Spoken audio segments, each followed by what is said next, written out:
어떤 여자분이 계셨는데요. 첫 번째 남편, 두 번째 남편분 모두 사별을 하고 한 믿음직한 남자와 세 번째 결혼을 하게 되었습니다. 새로 맞은 남편은 정신적으로 너무 큰 충격을 받은 아내를 지극정성으로 잘 돌봐주고 또 너무나 사랑해 주었습니다. 그런데 행복에 겨워할 아내가 몸이 점점 약해지고 날이 갈수록 표정이 어두워지는 거예요. 그래서 부담 못한 남편이 물어보지요. 뭐 불편한 것이라도 있는지, 내가 뭐 잘못했으면 용서해 달라고 그렇게 이야기를 합니다. 그러자 아내가 이렇게 대답했다고 해요. 당신이 또 이 세상을 떠나면 어떻게 하나 걱정이 되어서 잠을 잘 수가 없고 또 아무것도 할 수가 없습니다. 이 짧은 예화에 우리의 삶에 갖고 있는 걱정이라는 한 단어가 얼마나 파괴력이 있는지 우리는 잘 알 수 있을 것 같습니다. 그 아내는 예전의 일을 두려워하면서 현재 일어나지도 않은 문제를 걱정하는 거예요.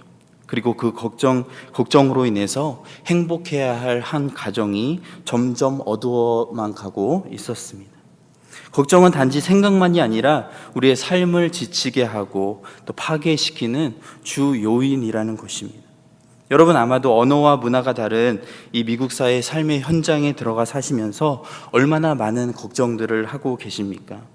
미국 사회 가운데 분명치 않은 것들이 많고 또 우리가 예측하는 대로 일들이 잘 되지 않을 때가 너무나도 많기 때문에 사실 정도의 차이가 있겠지만 많은 분들이 걱정을 하시면서 세상을 살게 됩니다. 아마도 걱정들 많이 하고 계실 거예요. 항상 고정적인 걱정거리인 일과 또 자녀 문제, 그리고 주식이나 펀드를 하고 계신 분들은 경제 문제에 굉장히 예민하실 거고요. 또 사업을 새로 시작하신 분들은 또 대출이나 돈 문제, 노후 문제, 부모님 봉양하는 문제 등등 여러 가지 부분에서 걱정을 많이 하고 계십니다. 정말 한시라도 걱정을 안 하면 좋을 텐데 어쩔 수 없는 상황과 맞물려져서 정말 우리는 신앙과는 상관없이 너무나 세상과 씨름을 하면서 걱정과 염려로 세상을 살고 있는 것이죠.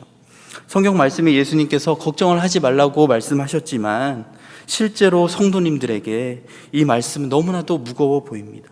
불가능해 보여요. 실제로 적용되기가 너무나 어렵다는 생각이 계속해서 들 정도입니다. 미국뿐만 아니라 지구상의 모든 성도들이 갖고 있는 동일한 문제일 것입니다. 그래서 사람의 걱정을 풍자한 이러한 예화가 있지요. 옛날 중국에 어떤 한 사람이 있었는데요, 걱정과 염려가 너무 많아서 그 당시에 한 현자를 찾아갔다고 합니다. 그 현자에게 이제는 걱정과 염려가 없는 곳에서 좀 살고 싶다고, 그곳으로 나를 데려가 달라고 그렇게 이야기를 합니다. 그러자 현자가 알았다고, 나를 따라오라고 그렇게 말하면서 데리고 간 장소가 바로 무덤이었다는 것이죠. 우리가 사는 세상에 걱정과 염려가 없는 곳은 없다는 것입니다. 그것은 죽음밖에는 없다는 것이죠. 여러분 정말 걱정과 염려가 많은 세상 속에서 살고 계신데 그러면 이러한 문제들을 어떻게 해결하고 극복해 나가고 계십니까? 염려, 걱정이 있을 때마다 다른 어떤 수단을 동원해서 이것을 이겨보려고 노력하십니까? 아니면 그런 것들을 그냥 온몸으로 다 받으시면서 힘들게 살아가고 계십니까? 하나님을 안 믿는 사람들은 걱정과 염려가 있을 때 보통 술과 유흥으로 그러한 스트레스를 풀지요. 그래서 경기가 안 좋으면 술집은 더 잘 되지 않습니까? 일반적으로 많은 사람들이 걱정이 되고 염려가 되면 술을 마시기 때문입니다. 그런데 술을 마시면 취할 때는 잠시나마 기분이 좋을지 모르겠지만 술이 깨고 나면 그러한 잊었던 걱정들이 손살같이 다시 밀려오고 숙취까지 있어서 더 힘들고 괴로운 시간을 보낼 수밖에 없는 거예요. 그런데 사람들은 그 걱정과 고통을 잠시라도 잊어버리는 그 순간이 너무나도 좋기 때문에 또 다시 술을 찾는 것이죠. 어떻게 생각하면 그러한 모습이 인간적이고 당연하게 생각되어집니다. 그리고 그것이 바로 인간의 모습 같아 보이기도 합니다. 그러나 이것이 절대로 문제 해결책이 되지 않는다는 것입니다. 그렇다면 이 걱정과 염려에 대한 궁극적인 해답이 무엇일까요? 그것은 사실 너무나 단순하면서 기본적인 부분에서 해답을 찾을 수 있습니다. 바로 하나님이라는 존재가 여러분 정말 살아계시고 믿는 우리에게 너무나도 큰 관심을 갖고 계시다는 사실을 믿는 믿음일 거예요. 다시 한번 말씀드리겠습니다. 하나님께서 정말로 살아계시고 그분을 믿고 사는 우리에게 너무나 큰 관심을 그분은 갖고 계시다는 사실을 믿는 믿음입니다. 오늘 새벽에 예배 나오신 성도님들 중에서는 하나님이 살아계시지 않다고 생각하시는 분들은 안 계실 거예요. 다 믿으시죠. 그래서 이른 새벽에도 잠을 설치시고 예배 드리러 나오신 것이죠. 여러분과 저는 눈에 보이지 않는 그 하나님이 살아계시다는 사실을 온전히 믿습니다. 자, 그런데 그분이 살아계시다는 사실을 믿는데 문제는 그분이 정말 나에게 정말 많은 관심을 갖고 계시고 나의 삶 가운데 개입하시는 부분에 대해서는 민감하게 반응하지 못하시는 거예요. 이 세상을 창조하시고 인간의 생사화복을 주관하시는 그분이 설마 나 같은 사람에게 관심을 두시겠어? 나에게 일어난 현재형의 삶에 정말 개입을 해 주실까? 이렇게 생각하시면서 살아가신다는 것이죠. 그분은 그분이고 내 인생은 내 인생이고 따로따로 많이 생각을 하신다는 거예요. 그런데 사실 오늘 설교를 준비하면서 저도 참 그렇다는 생각이 들었습니다. 저도 하루도 빠짐없이 말씀을 보고 기도를 하지만 뒤돌아서면 또 불안해지기 시작합니다. 걱정이 들어와요. 이제 조금 있으면 미국을 떠나서 한국에 돌아가서 새 삶을 살아야 하는데 아직 정해진 것이 아무것도 없습니다. 그래서 걱정이 많이 돼요. 사역은 어디서 해야 될지, 집은 어디서 구해야 할지, 구하기 전에 어디에서 있어야 할지, 아이들 교육은 어떻게 할지, 그러한 걱정들입니다. 그런데 오늘 말씀에 예수님께서 이 부분에 대해서 너무나 정확하고 분명하게 우리에게 말씀을 해주고 계시는 거예요. 그 해답은 바로 하나님이 우리에게 너무나 큰 관심을 갖고 계시다는 사실입니다.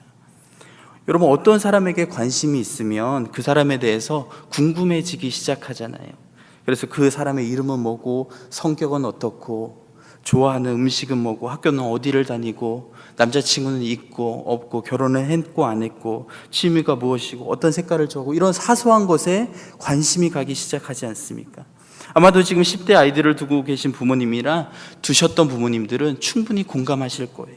그 아이들이 이제 TV에 나오는 유명한 가수들이나 연예인들을 보면 좋아하잖아요. 그리고 그 가수들에 대해서 물어보면 모르는 것이 없습니다. 키, 몸무게, 좋아하는 음악, 음식, 가족관계 모르는 것이 없어요. 왜냐하면 관심이 있기 때문입니다. 성도님들께서도 예전에 그러한 경험을 많이 하셨을 줄로 압니다. 사랑하는 사람이 생겼거나 관심이 가는 사람이 생기게 되면 그 사람의 모든 것이 관심이 있어지고 궁금하고 알고 싶은 거죠. 이와 마찬가지로 하나님께서도 우리에게 그러한 엄청난 관심이 있으시다는 거예요. 그리고 그 관심은 우리에 대해 모든 것을 아심으로 명백히 드러나고 있습니다. 누가복음 12장 7절에 보시면 우리의 머리카락을 셀 정도로 우리를 잘 아신다라는 거예요. 어떤 사람이 다른 사람에게 아무리 관심이 있어도 여러분 머리카락 개수를 셀 수 있겠습니까? 머리카락 개수를 어떻게 알겠습니까? 인간의 힘으로는 그 정도의 세부 사항을 알 수가 없는데 우리 하나님께서는 전지전능한 능력으로 우리의 모든 세부 사항을 알고 계시다라는 거예요. 요즘에 리우 올림픽이 한창 진행되고 있는 가운데 있지요. 치열한 경기를 통해서 한국 사람들이, 선수들이 우승을 하면 정말 기분이 좋습니다. 그런데 선수가 금메달을 따면 여러분 모든 사람들이 똑같은 심정을 가지고 있을까요? 그렇지 않을 겁니다. 일반 사람들보다 그 선수의 코치는 훨씬 더 감동이 되고 눈물이 많이 날 거예요. 왜냐하면 그 선수를 더 많이 알고 있기 때문입니다. 그 선수가 어떤 과정을 거치면서 연습을 계속해왔고 정말 죽음의 문턱까지 이르면서 훈련이 계속되었다는 사실을 너무나 잘 알기 때문에 그 선수가 우승을 했을 때에 너무나 감동이 되고 눈물이 나는 것입니다. 그런데 그 코치보다 더 감동이 되는 사람이 있습니다. 누구일까요? 그 선수의 부모님들이겠죠. 그 선수가 마음을 잡고 양궁 선수가 되기까지 힘들었던 모습과 방황하던 모습을 지켜보시면서 안타까워하다가 이제 마음을 잡고 선수로서 열심히 훈련에 참가하다 드디어 금메달을 딴 모습을 지켜보면서 그 부모님들은 아무 말도 이으실 수가 없으실 겁니다. 이렇듯이 그 사람을 얼마나 잘 알고 있는가가 그 사람을 더 관심 있어 하는 사람이고 그 사람이 잘 됐을 때 더 기뻐하는 사람이라는 거예요. 이런 면에서 볼 때 우리 하나님은 우리를 세상 어떤 사람들보다 심지어 우리 부모님보다 우리를 훨씬 더 잘하시고 우리를 깊이 사랑하신다는 것입니다. 즉, 이 세상에서 가장 우리를 사랑하시는 분이 바로 하나님이시라는 거예요. 그래서 우리는 삶을 살아가는 데 있어서 걱정할 필요가 없다라는 것입니다.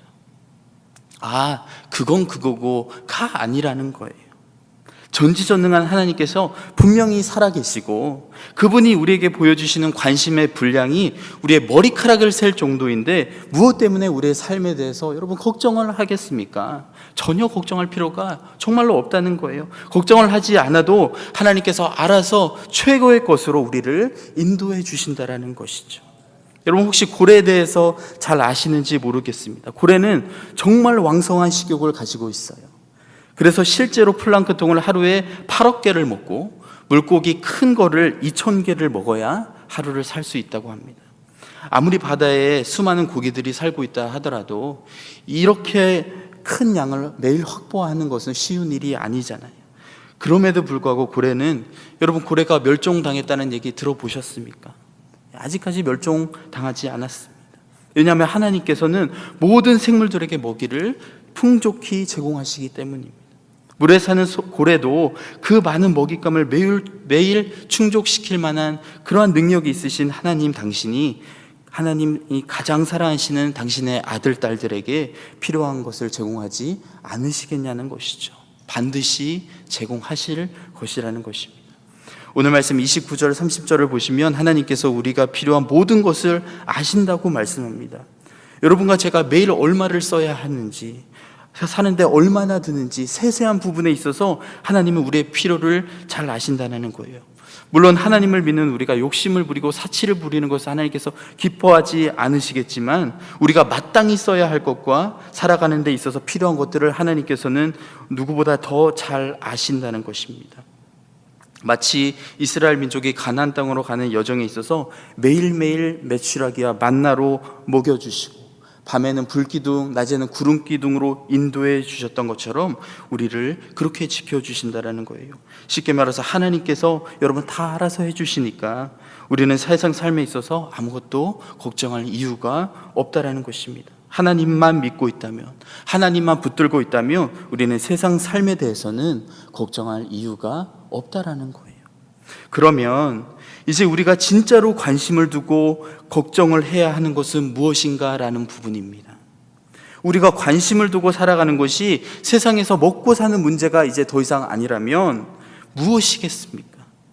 네, 바로 오늘 말씀에 나와 있는 하나님의 나라, 영원한 나라에 관심을 두며 살라는 거예요.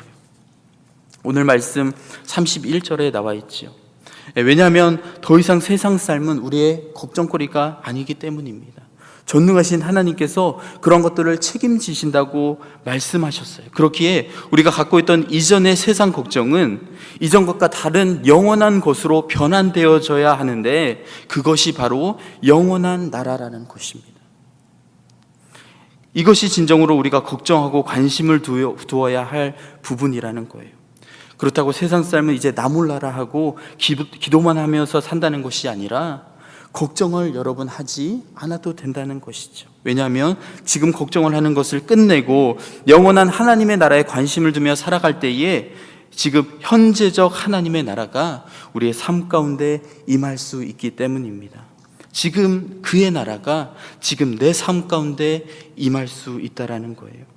목사님, 걱정 안 하는 건 좋은데 그렇게 살면 아무 대책도 없이 그냥 바보처럼 사는 거 아닌가요? 질문하실지 모르겠는데요. 여러분 정말 절대로 그렇지 않습니다. 대부분의 많은 분들이 걱정하시는 거리를 보면 지금 현재 먹고 사는 문제가 아니라 앞으로 적어도 3년, 5년, 10년 후에 있을 것에 대해서 걱정하시는 거예요. 그리고 그 걱정거리는 우리의 삶을 분명히 불행하게 만들고 가정을 어지럽히고 무엇보다 내가 주님 앞에 나와서 예배드리고 기도할 때마다 수시로 방해합니다. 무엇을 하든 그 생각에 자유로울 수 없어요. 그래서 얼굴에 미소가 사라지고 짜증이 나고 아무것도 아닌 일에 자존심이 상하고 폭식을 하게 되면서 건강까지 해치게 되는 일이 많은 것이죠. 그런데 여러분 정말 하나님께서 이스라엘 민족을 위해서 홍해를 가르시고 엘리야를 위해서 불을 보내셔서 제단을 태우셨던 그 하나님께서 우리에게 그만큼의 큰 관심을 보이시고 우리의 필요를 채우신다 약속하셨던 것을 정말 문자 그대로 믿어보십시오. 내 걱정거리보다 하나님께서 더 크시다는 사실을 여러분 믿어보세요. 그러면 그 자체로 걱정이라는 통로를 통해서 사탄이 우리에게 주는 여러 가지 결박에서 우리가 자유롭게 될 수 있습니다. 영적으로 여러분 자유해지는 거예요. 난 하나님을 믿고 사는데 왜 내 삶 가운데는 여전히 자유함이 없고 행복이 없을까? 여러분 그렇게 생각되시는 분들 계실지 모르겠습니다. 그럴 때에 내가 가지고 있는 걱정을 여러분 떨쳐버려 보십시오.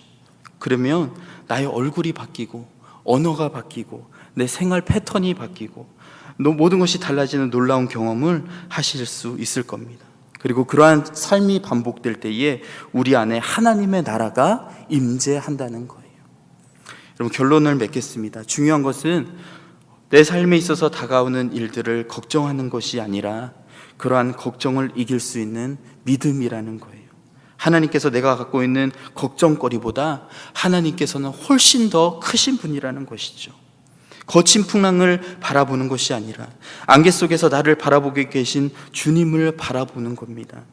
나에게 너무나 관심이 많으신 그 전지전능하시는 분이 다 책임질 것이라는 것을 믿고 그 바다 위를 걸을 수 있는 믿음이 우리에게 필요한 거예요.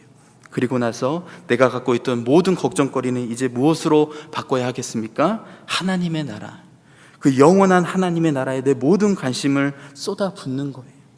하나님의 관심도 여러분 거기에 있고, 예수님께서 이 땅에 오셔서 계속해서 선포하셨던 것도 하나님의 나라였습니다. 그렇기에 주님을 믿고 살아가는 여러분과 저도 그곳에 관심을 두고 그곳에서 상급을 받기 위해 전력으로 질주해야 한다는 것입니다. 저희 집 둘째 아기 수아가 태어나기 한 2주 전쯤에요, 저희 첫째 딸 레아를 위해서 저희 가족이 큰 마음을 먹고 샌디에고에 있는 레고랜드에 가기로 했습니다. 그 아이가 정말 좋아하겠지라고 들뜬 마음으로 레고랜드에 출발했어요. 그리고 그 근처에 있는 맥도날드에 가서 이제 아침을 먹고 이제 막 입구로 들어가려고 하는데, 그 아이가 맥도날드에 있는 아주 이상한 어떤 게임에 빠져서 가려고 하지 않는 거예요. 아무리 설명을 하고 달래보아도 말을 들으려 하지 않습니다. 그래서 결국에는 화를 내고 억지로 그 아이를 붙들고 나왔던 경험이 있어요. 그 아이에게 보여주려고 했던 것은 너무나 멋진 곳인데 도중에 어떤 이상한 게임에 빠져서 나오려고 하지 않는 모습, 어쩌면 오늘 말씀과 너무나도 비슷한 면이 있다는 생각이 들었습니다. 하나님께서 당신께서 너무나 사랑하시는 자녀들을 위해서 완전한 곳을 예비해 두셨고, 그곳은 우리가 상상할 수 없을 정도로 너무나 아름답고 행복한 곳이잖아요. 그런데 그곳에 들어가야 할 주님의 자녀들이 그곳에 관심을 두는 것이 아니라 다른 이제 곧 없어질 세상 권세, 명예, 물질에 빠져서 헤어나지 못하고 걱정만 하고 살아간다면 하나님 마음이 얼마나 아프시겠습니까? 얼마나 허무하시겠습니까? 그러므로 우리에게 주어진 시간 동안 이 영원한 나라에 들어갈 준비를 하며 주님을 더욱 믿고 의지하며 살아가는 모습이 너무나 절실하다는 거예요. 우리에게 있는 세상 근심은 문자 그대로 정말 하나님에게 맡기고 여러분 살아가는 거죠. 그랬을 때에 우리의 삶은 사탄의 결박에서 자유로워지고 행복해지며 감사가 넘치는 삶이 될 것이라는 겁니다. 여러분, 저도 앞으로 걱정하지 않겠습니다.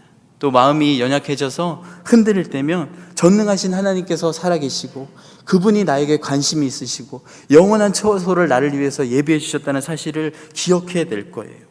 오늘 말씀을 들으신 성도님들도 한번 그렇게 해보십시오. 세상적인 걱정거리가 아니고 하나님의 걱정거리가 우리 마음에 들어올 때에 우리 안에는 하나님의 나라가 다시 찾아올 것입니다. 마지막으로 여러분 감사의 말씀을 드립니다. 사실 오늘 제 설교 차례가 아니었는데 담임 목사님께서 귀한 기회를 주셔서 이렇게 마지막으로 말씀을 나눌 수 있는 기회를 허락해 주셨어요. 너무나 감사하네요. 그동안 부교육자 사역을 여러분 잘 봐주시고 또 참아주시고 기다려주시고 기도해 주시고 관심 가져주시고 해주셔서 행복한 유년교회 사역할 수 있었습니다. 다시 한번 감사드리고요. 세상 염려가 아니라 영원한 것에 지금보다 더욱 많은 관심을 갖게 되시고 늘 승리하시는 귀한 삶 되시기를 간절히 기도합니다. 이 시간 우리 같이 기도하실 때에